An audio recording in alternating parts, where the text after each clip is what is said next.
Hello guys, kumusta? Ako nga pala si Edwin. Nandito kami sa Japan pero hindi kami mayaman. Ngayon, tambak pa rin ng utang. Ngayon ay pupunta kami sa Daiso, lakad-lakad lang at may naisipan kaming bilhin para sa aming munting kubo. Pag may nakita pala kayong sulat na ganito dyan sa kalsada, ibig sabihin niya na stop, hinto. At dyan sa may mga kantong yan, may naka-post dyan sa nasalamin.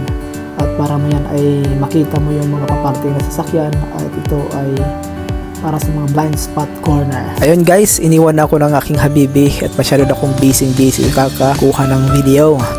Nandito na nga kami sa Daiso at mapapansin nyo po ay napakalawak po ng parking. At dahil po sa karamihan po ng mga Hapon dito ay lahat may sasakyan. Ganito nila tinatangkilik ang produkto ng Daiso dahil ito ay mura at matibay din. Kaya naman kailangan nila ng napakalaking parking lot para sa kanilang store. Napakaganda ng concept ng Daiso kaya naman maraming pumupunta dito. Andito ng school supplies, yung kagamitan para sa bahay tulad ng baso, plato, pinggan, yung mga pang outdoor, pang barbecue. Dito na rin mga chopstick, plate, nandito na rin yan, cosmetics, mga accessories sa gadgets at mga pang party decoration. Based on my research, the billionaire founder of Japanese discount retail Daiso was Hirotake Yano. Kaso guys, kakamatay niya lang nitong February 12, 2024 sa edad na 8 years old. So guys, tapos na kami makabili at ito isa-isa na po itong ipapunch doon sa may sensor. At nga pala hindi po ito magka-counted yung items na binili mo hanggat hindi mo ito inilalagay doon sa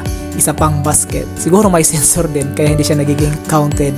At dito naman po sa aming lugar na malapit sa aming Daiso ay wala po itong cashier. Pero doon po sa ibang lugar ay meron din po cashier. So ang pagbabayad naman po ay bali sa card or cash basis. So sa amin ginawa namin card kasi mas mabilis pag may card ka. Hindi ka na mahihirapan magbilang-bilang ng mga coins at saka papel. Nga pala guys, mapansin nyo dyan sa may karatula. Ang ibig sabihin po niyan ay magdahan-dahan. At may oras pong 7:30 at 8:30. Ibig sabihin sa loob ng oras na yan ay bawal pong pumasok ang sasakyan kasi may mga batang naglalakad. So ibig sabihin mga bata po ay papasok na po sa school. Ganun po pinai-implement dito yung safetyness. At guys, ganito pala yung mga itsura ng bahay dito sa Japan. May luma, may bago. At yung mga parking lot nila wala rin pong harang.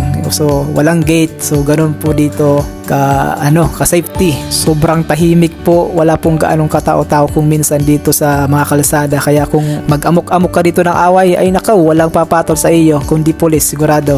Sana all may sariling bahay at sasakyan. Sana sa susunod magkaroon din kami ng ganyan. So ayun guys, maraming salamat po sa panonood at pakikinig sa aking maiksing storya. Goodbye!